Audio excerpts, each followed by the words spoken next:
Welcome back to visual programming advance programming lecture number 8। आज के lecture में हम देखेंगे लूप्स को, जिसमें हम फॉर लूप, वाइल लूप और डू वाइल लूप को देखेंगे और इनके डिफरेंस को देखेंगे। तो सबसे पहले हम चलते हैं अपने कंपाइलर के ऊपर।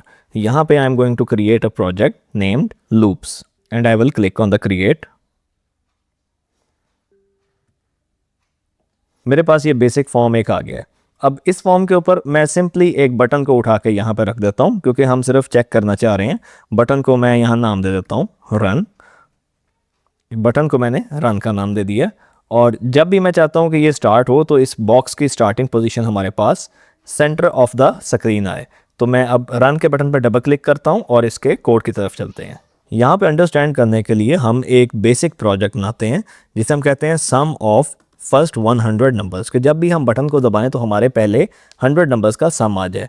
एक हम वेरिएबल डिक्लेयर कर लेते हैं आउटपुट, जिसके अंदर हमने अपना आउटपुट सेलेक्ट करके रखना है। और यहाँ फॉर लूप लगाते हैं। फॉर लूप का स्ट्रक्चर ये है कि आप पहले फॉर का कीवर्ड लगाएंगे और इसको स्टार्ट करने के लिए कोई वैल्यू देंगे, जैसे for int i is equal to 0। Next हम इसकी कंडीशन बताएंगे कि कहाँ तक इसने चलना है। I would say i is less than equal to 100, क्योंकि हमने फर्स्ट 100 नंबर्स तक लेके जाना है। और थर्ड हमने बताना है कि इसके अंदर इंक्रीमेंट करना है या डिक्रीमेंट करना है। मतलब 0 से स्टार्ट होगा, फिर 1 पे जाएगा, 2 पे जाएगा, 3 पे जाएगा, 4 पे जाएगा, करते करते ये 100 तक जाएगा। तो मैं आई प्लस प्लस क्या करेगा, अब ये इसके अंदर इंक्रीमेंट करता रहेगा। यहाँ पे फॉर लूप में मैं क्या चाह रहा हूँ कि पहले 100 नंबर्स का सम आए तो आउटपुट इज इक्वल टू आई।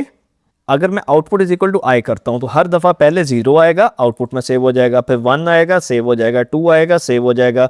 हर दफा वैल्यू ओवरराइड होती रहेगी। लेकिन मैं सबका सम करवा के करना चाहता हूं, तो मैं आउटपुट के अंदर अगर पहली बार 1 आता है तो 1 की वैल्यू इसमें रिटेन रहे और नेक्स्ट आई जो है वो आके आउटपुट में ऐड हो जाए। तो मैं इसको लिखूंगा output is equal to output plus I.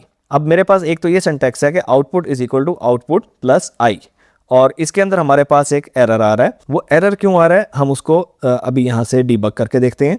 Int output sum of first 100 number use of unassigned local variable output. कहते हैं कि ये लोकल वेरिएबल आपका अनअसाइंड है, और ये बात बिल्कुल ठीक है। जब आपने आउटपुट के अंदर ऐड करवाना है, आउटपुट के साथ ऐड कराना है, तो इनिशियली आउटपुट की क्या वैल्यू है वो आपने डिफाइन नहीं की। जब तक आप इसके अंदर आपने यहाँ पे डिक्लेयर कर दिया है, लेकिन आपने इनिशियलाइज इसको नहीं करवाया। इनिशियलाइज जब तक आप नहीं करवाएंगे तब तक इसके अंदर जो वैल्यू होगी वो आपकी होगी गार्बेज वैल्यू।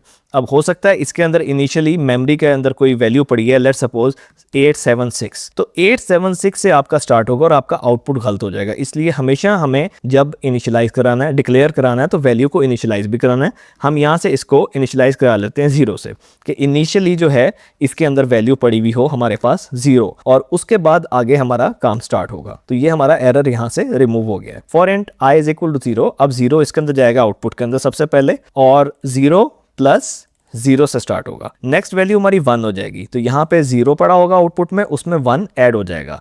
अब आउटपुट की वैल्यू हमारे पास हो जाएगी 1। नेक्स्ट टाइम यहाँ पे आई इंक्रीमेंट होके हो जाएगा 2।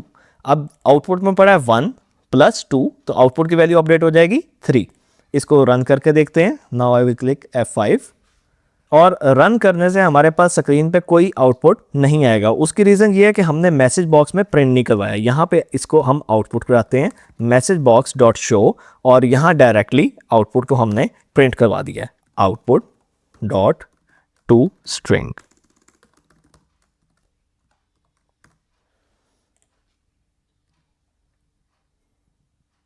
अब रन पे क्लिक करते हैं। देखें 5050, फर्स्ट 100 नंबर्स का सम हमारे पास यहाँ पे आ गया है। अब इसी एग्जांपल को अगर मैं चेंज करना चाहता हूँ वाइल लूप के साथ, तो वाइल लूप को मैं किस तरह से इधर लगा सकता हूँ कि यहाँ मैंने आउटपुट की वैल्यू इनिशियली स्टार्ट कर दी है 0 से, और मैं ये फॉर लूप को यहाँ से कमेंट कर देता हूँ या मैं इसको डिलीट ही कर देता हूँ। यहाँ पे अब हम लगाएंगे वाइल लूप।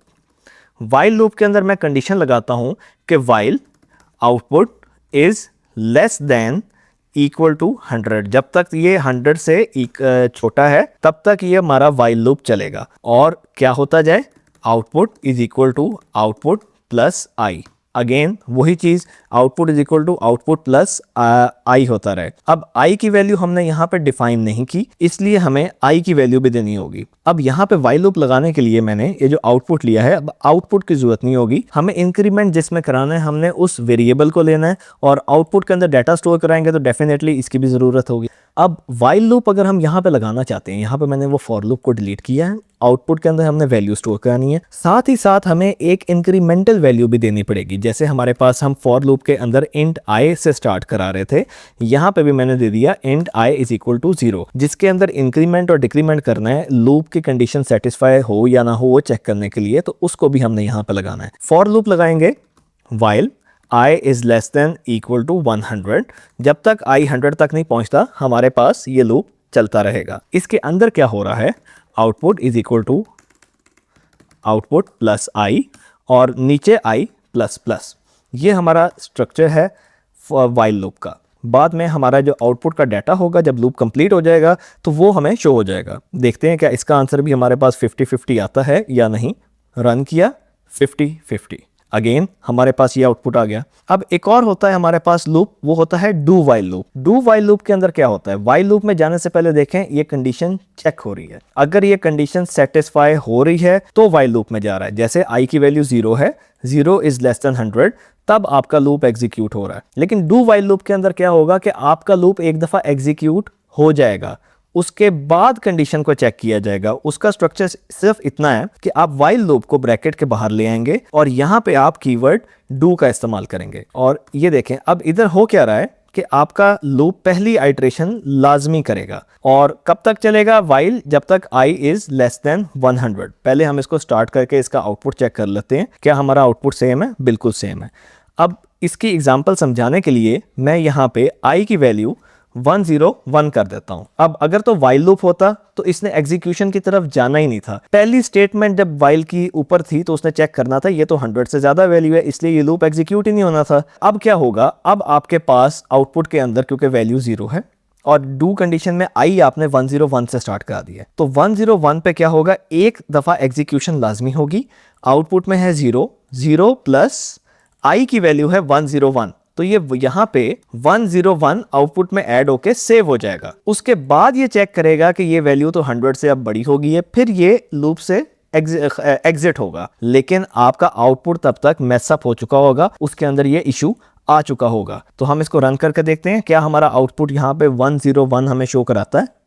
101, क्योंकि एक दफ़ा लाजमी इसने चलना है, उसके बाद एंड पे इसने आके चेक करना है अपनी कंडीशन को। ये डिफरेंट सिनारियोज के अंदर इस्तेमाल होता है। ऐसे सिनारियोज फ्यूचर में हमारे पास जब आएंगे वहाँ पे हम इसका इस्तेमाल देखेंगे। तो आज का हमारा लेक्चर था लूप्स के ऊपर, जिसके अंदर हमने स्टडी किया है फॉर लूप को और वाइल लूप को और डू वाइल लूप को, और इन तीनों के डिफरेंस को, इनके कोड को और इनके स्ट्रक्चर को देखा है। नेक्स्ट वीडियो के अंदर हम लिस्ट बॉक्सेस को देखेंगे और बाकी एलिमेंट्स को एक्सप्लोर करेंगे।